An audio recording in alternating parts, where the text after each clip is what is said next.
చేసి మనం ముందుకు. మరి ఇదంతా పాశ్చాత్య దేశాల్లో ఉన్న మీడియా కావచ్చు, అక్కడ ఉన్న అర్బన్ నక్సల్స్ కావచ్చు, లిబరల్ లెఫ్టిజం కావచ్చు, వీళ్ళందరూ పెద్ద ప్లాన్ చేస్తారు అంతర్జాతీయ భారతదేశాన్ని ఏ విధంగా ఆర్థికంగా పడవేయాలి. చైనా బలీయంగా ఏదైతే కమ్యూనిజం ఉందో ఆ కమ్యూనిజాన్ని ఎవరు ప్రపంచంలో ఆమోదించే పరిస్థితి లేదు. కాబట్టి లిబరల్ లెఫ్టిజం అనే ఒక కొత్త సైకాలజీ తీసుకొచ్చి ప్రపంచవ్యాప్తంగా అనేక దేశాల ప్రభుత్వాలను ముట్టుబెట్టకు తెచ్చుకోవడం, తన మాటలు ఉంటే ప్రభుత్వాలు పడడం. ఇందులో భాగంగానే ఈరోజు నేపాల్లో ప్రభుత్వం మారింది, మాల్దీవులో ప్రభుత్వం మారింది, శ్రీలంకలో ప్రభుత్వం కుప్పగొలింది, పాకిస్తాన్ అల్లకల్లం అయిపోయింది.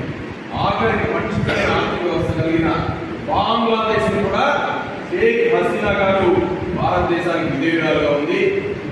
బంగ్లాదేశ్ గడ్డ మీద భారత వ్యతిరేక